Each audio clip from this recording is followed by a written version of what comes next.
West Point graduate, Korean War veteran, Philippine Constabulary officer, and then its chief in the years before EDSA 1986. His defection and decision to hole up in Camp Aguinaldo with then Defense Minister Juan Ponce Enrile and the Ram Boys sealed the fate of former President Ferdinand Edralin Marcos. Cory Aquino chose him to be her AFP Chief of Staff, then Defense Secretary, and later presidential candidate. Breaking ranks with the political party LDP after losing to House Speaker Monching Mitra in a convention, Ramos formed Lakas, which was his vehicle to run in 1992. His campaign slogan, a clever take on his name and his date with history, EDSA 92, won that election with just 23% of the vote. But the master tactician, he and House Speaker Joe De Venecia cobbled together a rainbow coalition.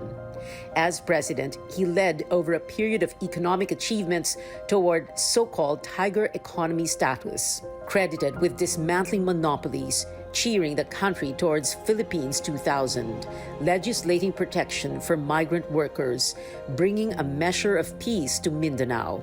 Diligent and disciplined, his trademark rolled-up sleeves were not unusual, insisted on CSW, complete staff work, not your regular politician, but mastered the art of war and diplomacy. When he stepped down from office, he did so with grace and dignity, turning over the presidency to the man who handily beat his own choice for president. Everyone knew his trademark thumbs-up sign and his trademark Kaya Natin To rallying cry and his trademark sense of humor. He was Steady Eddie, the man who kept democracy alive and intact through every coup Cory Aquino faced down. He was Tabaco, the man who chomped on his cigar like there was no tomorrow. He was FVR, PC Chief, Armed Forces Chief of Staff, Defense Secretary, Commander-in-Chief, husband to Ming, father to 5 daughters, and a grandfather. Soldier, freedom fighter, leader, visionary, patriot, a man of our times, a man for the ages.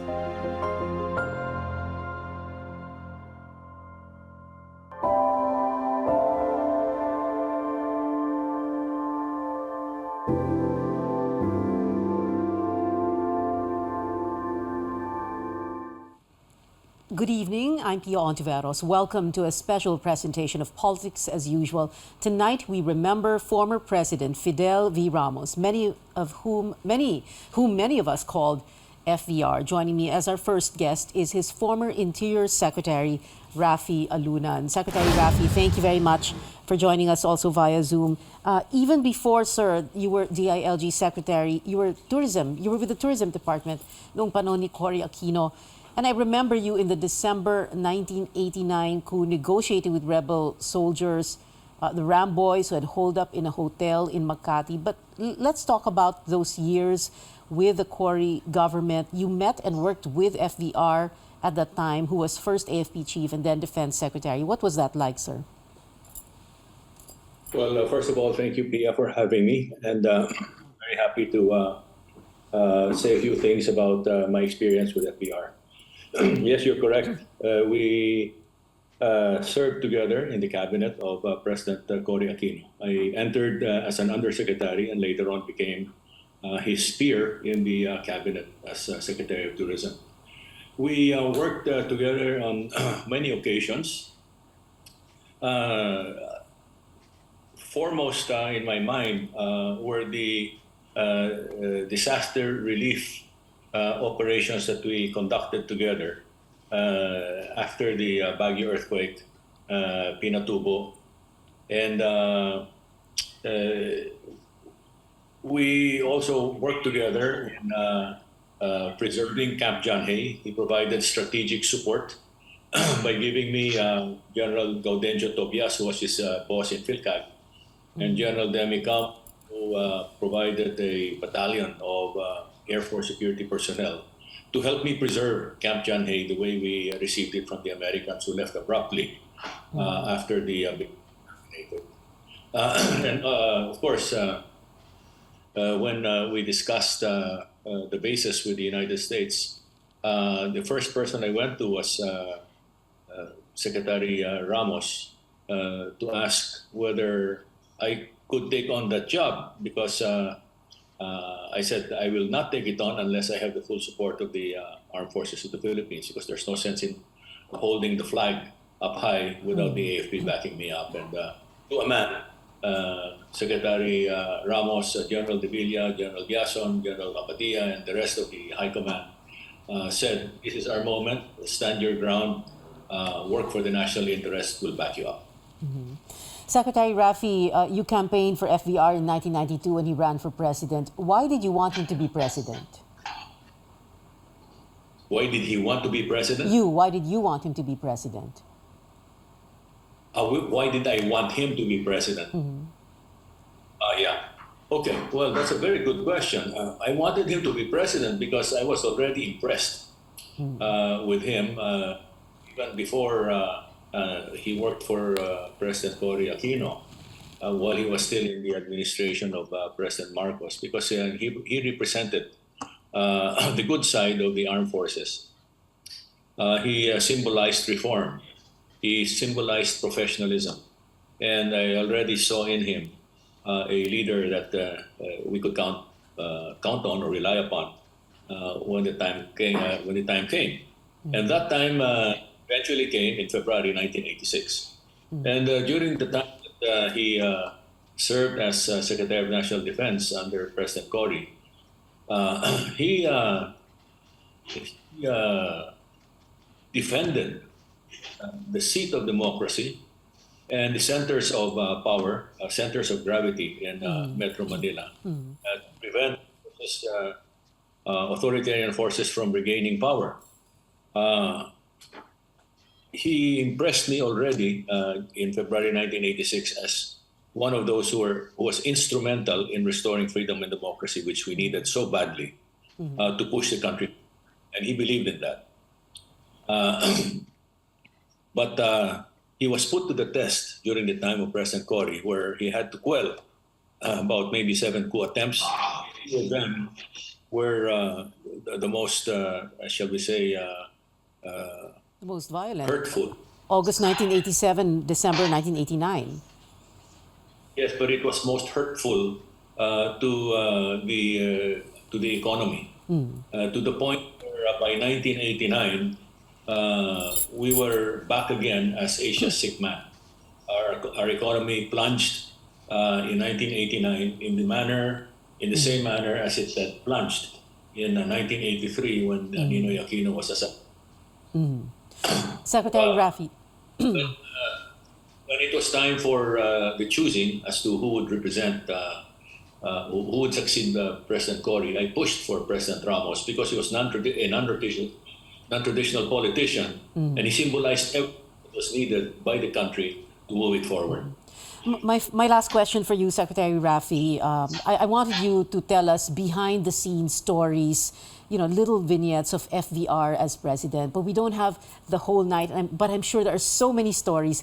But if there is just one that you can tell us, one story, one little vignette about him that will make us remember him. Oh, wow. You're asking for the impossible because I have so many. I know. Yeah. Well, one thing I will always remember him for, he empowered us. He was a very good leader and manager. He forged a good team and really lived up to his mantra of unity, solidarity, and teamwork. We were ordinary people working in the cabinet. We were no superstars at all. But he had a good eye for people who could work together. And that we did. We worked and we were able to deliver under his leadership. So I'll never his code of good governance and good citizenship, which fell under 9 words, PI. I'll never forget these 9 words because I've instilled it. I've internalized it. Unity, solidarity, teamwork, caring, sharing, daring, and reform, perform, transform. And if we were to follow all those 9 words every day in our lives, we would be able to transform ourselves into better Filipinos for a better Philippines. That's the legacy he left behind. That's the one I'll remember the most. Thank you so much for those stories about former President Ramos and for those 9 words, for reminding us about those 9 words. Very glad, sir, that you can join us. Former DILG Secretary Rafi Alunan. Salamat po, sir. The Armed Forces also paying tribute to its former Commander-in-Chief with traditional full military honors and services. We'll talk about that with Navy Captain Leo Dimoc. He's joining us live via Zoom. Captain, or the equivalent rank, Colonel, Navy Captain Leo Dimoc, thank you so much for being with us. Let's begin with this. As a former Commander-in-Chief, he's entitled to all these military honors and services. Tell us first, very briefly, about what happened on day one. Day one, of course, is the day after he died, and there are certain processes, certain procedures, things that happen in all military camps. Go ahead, Captain Dimoc. Thank you, Ms. Pia.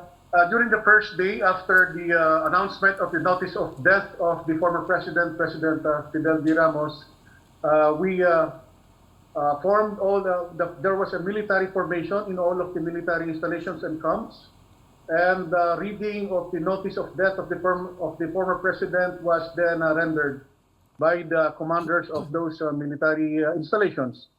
But before that, during the same day, there was a firing of guns that started at 5 o'clock in the morning.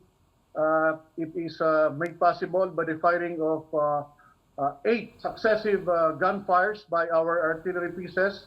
And then immediately at 6 o'clock in the morning of the same day, there was a single fire also from our artillery pieces successively every after 30 minutes. And then it goes until 5 o'clock in the afternoon during our retreat, wherein another 8 salvos of the artillery pieces fire were rendered again. At may That was the first day. At may ibig sabihin ng 8 guns, right, Leo? Yes, Ms. Pia, that signifies the 8 provinces, symbolizes the 8 provinces that first fought against Spain during the Philippine Revolution. It's the same symbolism as what is depicted in the rays of the sun in our Philippine flag. And of course, as a former president, commander-in-chief, a former general, what we saw in FVR's wake are vigil guards, for example, the flag beside the urn. Captain Leo Dimoc of J3 of the Armed Forces, which is in charge of these military honors and services, will be explaining all that and more after this very quick break. Be right back.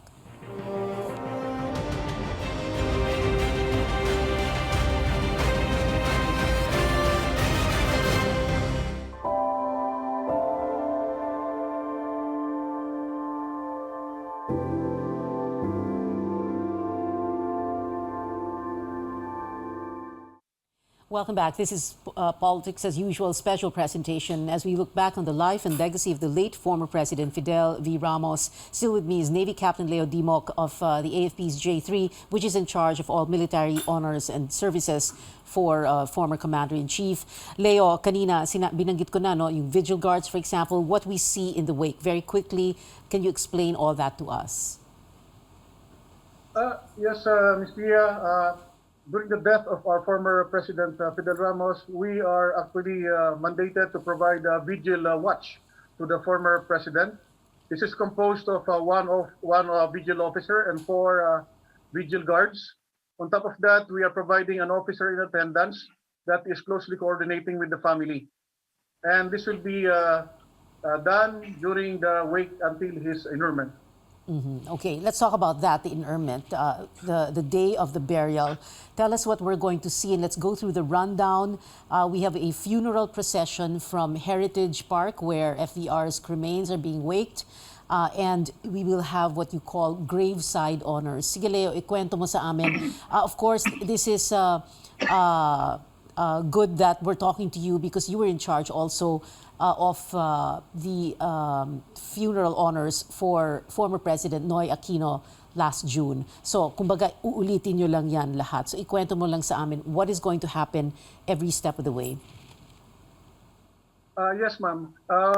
As what we previously did during the death of the former president, also President Benigno Aquino last year, on the day of burial, that will be on 9 August in the morning, prior to his transfer of his remains to the libingan ng mga bayani, there will be a military departure honors. It will be provided for by a battalion of honor guards from the Armed Forces of the Philippines, of course coming from the different branches of service, the Army, the Navy, and the Air Force. And then after the departure honors, there will be a procession going to the libingan ng mga bayani. Upon arrival at the libingan ng mga bayani, there will be an arrival honors that will be rendered to the former president. Of course, this will be again with the inclusion of the traditional 21 gun salute.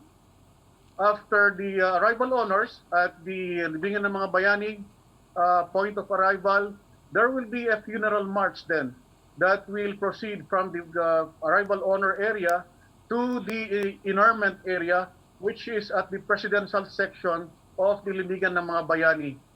And that will be done by a funeral march that will be rendered from the point of arrival, wherein the arrival honors were rendered, until the interment area or the presidential section at that site where he will be inurned. And during the funeral march, there will be flower drops that will be performed by our Air assets from Force the Air choppers. Force. Okay. Yes, and upon arrival at the graveside ceremonies and honors will be performed with him. In the graveside honors, the following will be performed. First, there will be, as soon as everyone is settled there will be a final benediction by the chaplain in charge. Again, there will be a 21 gun salute that will be rendered to the former president in honor of the former president. And then after that will be the 3 volleys over the grave. This is actually a rifle fire from a section of the firing party composed of non-commissioned officers firing 3 volleys. At the last volley, that's the time where the taps will be sounded. And this taps will be the last bugle call for the former president. After which, then the flag will be folded and then presented to the next of kin. It's in honor of the as a symbol of his service to our country. What are the words that are said to that next of kin? And in this case, it will be former First Lady Ming Ramos who will receive the flag. Yes, Mr. Yai, on behalf of the grateful nation, that's where the narrative is. And Leo, kanina you said no, there will be a funeral procession, may honor guard no, that will move from Heritage to, I'm sorry, within Libingan. Brigade size ito, correct? It is the arrival honors is a battalion size full military honors, and then the procession will be a brigade size, which will be also included to be participated by the battalion size arrival honors. When you say, all right, when you say battalion and brigade, how many? Go ahead.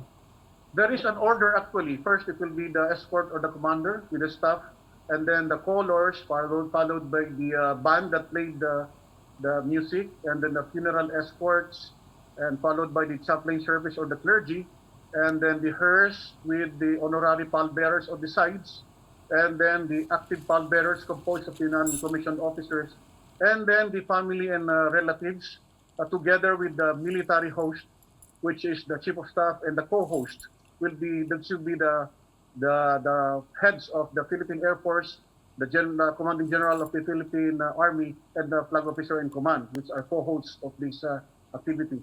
And then followed by the friends and other patriotic and fraternal organizations. Do we know already who the honorary pallbearers are? It will be designated by the personnel division of the armed forces. All right. And you said as military host, it is the Chief of Staff, the Armed Forces. This is an honor to a former president because the Chief of Staff is not military host to other burials, correct? Yes, there is only one military host to presidents and former presidents, and it is only the Chief of Staff of the Armed Forces of the Philippines. Together with the major services commanders. Is there anything else, As Captain Leo, yes. that we need to know that we're going to see on August 9th? That is exactly what will happen during the interment day. And as soon as the flag is presented to the next of kin, and that will be the end of the ceremonies for that particular day. However, the mourning will still continue until on that day also, wherein that was the day wherein all the flags will be flown half staff, half mast. But for the military, the morning band, what I'm wearing right now, Right. will be continued and it will end on 29 August, 30 days after the death of the president. For 1 month. Leo, itong dinescribe nyo, no, this will all go by clockwork. This is tradition. You are not going to deviate from tradition. This is what we've seen before. We will see again on August 9th, right? Yes, Ms. Pia, that is the military traditions and the military honors that is presented. That's the highest respects that being presented by the EAC to our fallen Commander-in-Chief and former President. And your snappiest salute for him, of course. Captain Leo Dimok of the Navy and of the J3 Armed Forces of the Philippines. Maraming salamat. Thank you so much for being with us tonight. You're still watching a special presentation of Politics as Usual as we pay tribute to the legacy of FVR. My next guest is a veteran journalist, Pulitzer Prize winner, and a former member of Malacanang and the Defense Press Corps. Speaking to us via Zoom is Manny Mogato. Manny Mogs, hi, thank you so much for being here. Manny, Good evening. Good evening. Pia. Kailan mo nakilala si FVR? And what was that first meeting like? I started covering FVR in January 1987. I was a police reporter for the Manila Chronicle when it resumed publication in June 1986. After 6 months, because there was so many coup attempts against Cory Aquino, my editors moved me to military and defense coverage. So my baptismal part started in January 1987 when Colonel Oscar Canlas stormed GMA 7 Right. and occupied it for 3 days. And so that was a time I saw former President and former Armed Forces Chief Fidel V. Ramos. I found him very strict, no? Suplado si FVR, no? Kasi Tama. I remember during press conference when hindi gusto yung mga tanong, tatayo na lang siya bigla, iiwan kami. So kami nakatuwa nga. Bakit ba siya nagalit sa atin? No? Baka kasi hindi maganda yung tanong nyo, baka hindi maayos ang tanong nyo. kaya tumayo. Kasi minsan masyadong maangas yung mga reporter eh. So anyway, ang problema naman namin kay FVR when answering during press conferences, isang tanong mo lang, ang haba niyang sumagot. Paikot-ikot, no? Paikot-ikot. Now, balikan mo, tignan mo yung tape recorder mo, i-transcribe mo, wala pala sinabi. Nambola pala. Nambola lang. Medyo naaliw-aliw kami kay FVR kasi nga siya eh. Para biro, yung nga lang, yung mga jokes na corny. No? Parang pilit eh. Kaya siyempre, tatalo ka rin, no? Anyway, Siyempre. Pero there was a big transformation when he became president in 1992. Kasi siya, charming na.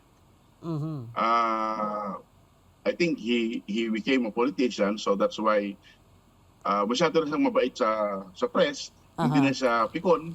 Okay. At he is very accessible, no? Every week, every Wednesday, meron siyang press conference sa Malacanang o kung saan man siya nandoon, no? At the same time, he also gave a lot of exclusive interviews sa mga publication na nag-request. Oh. Manny, I sandali. left Malacanang. Oh. Manny, sandali Teka, bago mo ituloy yan, mag-OT OT na tayo. Pero we need to take one short, quick break. We'll come back to you, Manny, dahil meron pa rin tayong isa pang guest, yung dati niyang aide de camp, si retired Colonel Dencio Acop. Manny, sandali lang When we come back, politics as usual, we'll be right back.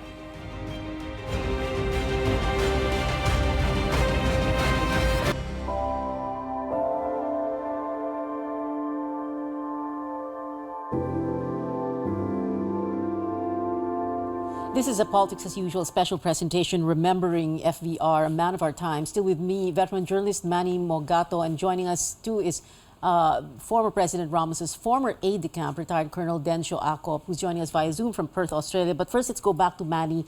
Manny, I wish we had more time, lalo na sasabihin ko sana tayong mga veteranong journalist, pero mas veterano ka pa sa akin dahil mas nauna ka pa talaga sa akin. Pero Manny, I'm sure ang daming kwento. No? Ikwento mo na lang, isang kwento lang ng isang behind-the-scenes story na hindi alam ng mga viewers natin, ng mga readers ninyo, ng mga ordinary citizens. You know, something that you were privileged to see na nakita mo kay FVR. Si FVR may grace under pressure, no? Kasi marami na akong near-death incidents, no? Joining FVR sa mga kanyang command visits, no? In one of these incidents, yung aming Fokker plane nag-overshoot sa runway sa may Northern Samar, sa Tarman. And si FVR is very cool. Sabi niya, labas muna kayo. He was the last man to emerge from a burning plane. At pagbabayan sa aeroplano, sabi niya, okay, let's get back to work. Ganon si FBR, no? Oh. Hindi lang sa aeroplano, helicopter, marami na kaming pinagdaanan na medyo delikado yung buhay namin. Pero may isa pa akong isang incident na pinasakay ako sa B-150 ni President Ramos when he visited Borongan, Samar. Yung helicopter namin naglanding sa infested barangay ng NPA kasi umulan, hindi makalipad. So it was a 12-hour trip from Borongan to Tacloban. Nasa loob ako ng B-150 with FBR, and all the time he was reading and writing marginal notes, yung kanyang famous red pen. Right. Famous marginal notes. Everybody knows that. Okay. Yes. So, at multitasker si FBR. Doon sa Bacolod, may town hall meeting, maingay. Si FBR nagbabasa at nagsusulat. And suddenly, yung isang speaker, ininterrupt niya, kinurek niya.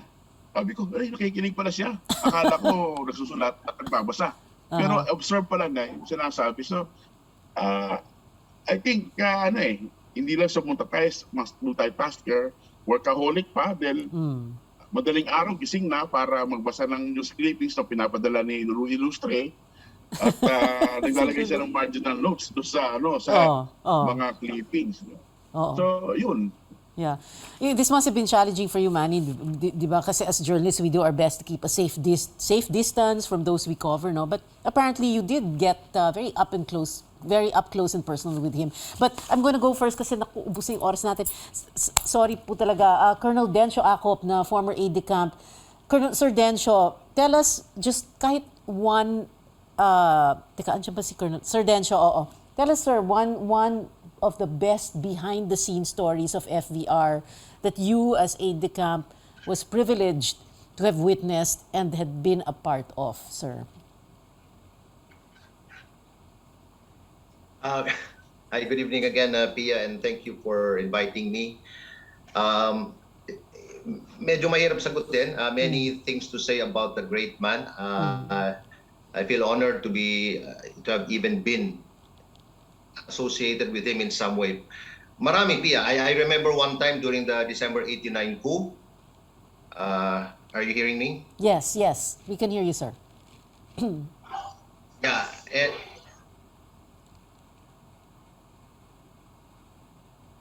All right, I think we have a little bit of a All right, medyo bumagsak ang signal. But we're gonna try one last time to get back Yeah. to... Yes, Sir Dencio, Yeah. sige po. Siguro we have about a minute. But before you go on, sir, I just wanted to to tell the viewers that that's true. There's so much to say about this great man, but you are joining us for the coverage of his burial on Tuesday. So doon nyo po talaga makikwento lahat. But for tonight, just one story, sir. All right. Yeah, I remember one time during the December 89 coup, he was the Secretary of Defense. I was his Deputy Chief of Security. And binobomba yung Camp Aguinaldo, yung Department of Defense. And then bigla na lang sinabi ni FVR na, halika kayo, nung huminto na yung pagbobomba ng mga tora-tora, sabi niya, let's go out of the building and check the damage. So nagulat kaming lahat kasi siyempre, alam mo naman, delikado yun, di ba? Baka bumalik and all that. So we accompanied him outside. Naglakad-lakad kami sa parade field ng Cabaginaldo, and then luckily, the rebel planes never came back to hit us again. Pero tapos on the way back, sabi niya sa akin, saan tayo pwedeng pumunta? Sabi ko, what do you mean, sir, na saan tayo pwedeng pumunta? Kasi it's so unexpected. We didn't really have a contingency plan for that kind of, at that time. So, binulong ko si FVR. Sabi ko sa kanya, sir, siguro maganda wag tayong pumunta dun sa alam ng kalaban na lagi ninyong pinupuntahan. So, let's find a place na unexpected, maybe just like a safe house, sabi niya. Sabi ko sa kanya, sabi niya sa akin, may alam ka ba? Sabi ko, yes sir, meron, sa Quezon City. But expectedly sabi niya, no, I think we need to be visible to the people, sabi niya. Kahit anong gawin natin, we have to be seen, not running away from the rebels, but fighting them head on, sabi niya. We are the government, we are not running away, sabi niya. And he was right. Well, Sir Dencio, like I said, you will be joining us for CNN Philippines' special coverage of the burial of former President Fidel Valdez Ramos, and we're going to hear all your stories about him, and we look forward to that. But for now, I need to say thank you so much to you, Sir Dencio Acop, joining us from Australia, and Manny Mogato joining us also via Zoom. Thank you so much for being with us tonight. Fidel Valdez Ramos, 12th President, a man of our times, a man for the ages. Rest well, Mr. President. Thank you for your service. Our snappiest salute.